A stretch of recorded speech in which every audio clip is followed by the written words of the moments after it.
So good morning. I've just arrived to do some training today, but Matt has just handed me this diamond mill curb chain, which is silver.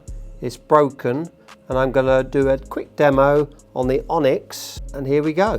So I'm just going to join it up like so, and I push it into the blue tack until I'm hands free. Now I can see the joint. So my little trick is to grab the pliers, squeeze them, and bump, and turn that over,